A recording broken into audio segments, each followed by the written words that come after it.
Wait a minute. اسمع وركز معايا، كلام هيهمك.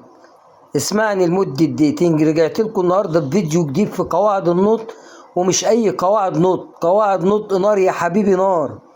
لأول مرة تسمعها، الغالبية العظمى أول مرة يسمعها يا جماعة. والله الحاجات دي مهمة عشان تنطق صح، عشان ما تجيلكش كلمات زي كده فيها قواعد زي دي وتغلط فيه.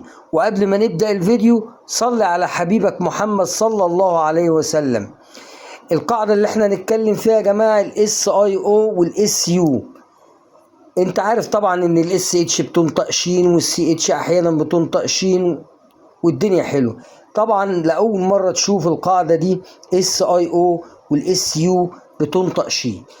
اذا لم ياتي قبلهم حرف متحرك هينطقوا شين. ايوه، يعني لو جه قبلهم حرف ساكن، لو ما جاش قبلهم حرف خالص برضه هيتنطقوا شين.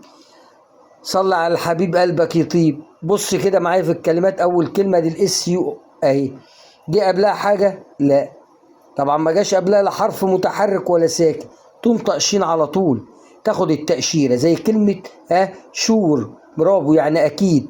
طبعا الكلمات دي أنت ممكن تقراها لسماعك للكلمة، لكن لو جات لك كلمة جديدة مش هتعرف تقراها لو أنت مش عارف القاعدة. طبعا هنا سكر، ما قلتش سوجر، شوجر، شوجر، تمام. نسيج اهي، ادي الاس يو اهي، جه قبلها حرف ايه؟ ساكن. جه قبلها ايه؟ حرف ساكن، فهتنطق ايه؟ شين. تبقى الكلمه ايه؟ تيشو، تيشو، يعني نسيج. جلسه، ادي الاس اي او، جه قبلها ايه؟ حرف الاس برضو حرف ساكن، صح؟ يبقى الكلمه ايه؟ سيشن، سيشن، يعني جلسه.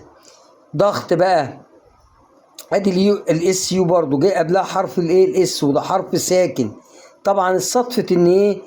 ان حرف الاس جاي قبلها يعني، بس طالما حرف ساكن يبقى ايه؟ الاس يو هتنطق شين. زي كلمة ايه؟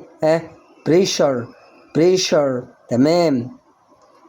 عاطفة، ادي الاس اي او بقى مع بعض الثلاث حروف اهم، برضو جه قبلهم حرف الاس فتنطق شين، تبقى ايه؟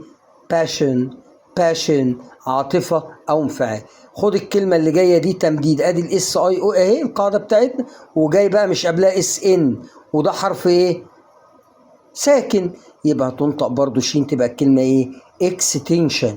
ولما تكون الكلمة طويلة عليك قسمها اكستنشن، يعني تمديد، تيجي بمعنى وصلة. تعبير، ادي برضو الاس اي او اهي، جه قبلها حرف الاس وده حرف ساكن، يبقى ينطبق عليها قاعدة وتنطق شين، تبقى الكلمة اكسبريشن، اكسبريشن، تمام. ده كان موضوعنا النهارده يا جماعة في القاعدة دي. لو استفدتم من الفيديو واستفدتم معلومة، يا ريت تعمل لايك عشان الفيديو يوصل لأكبر عدد من الناس تستفيد من المعلومة دي. ولو مش مشترك في القناة معانا، شرف كبير تكون معانا ضيف وعضو معانا، وتشرفنا فوق دماغنا، وتفعل زر الجرس. واشوفكم ان شاء الله في فيديو جديد. كنتم مع رمضان مهران في قناة رمضان اونلاين، والسلام عليكم ورحمة الله وبركاته.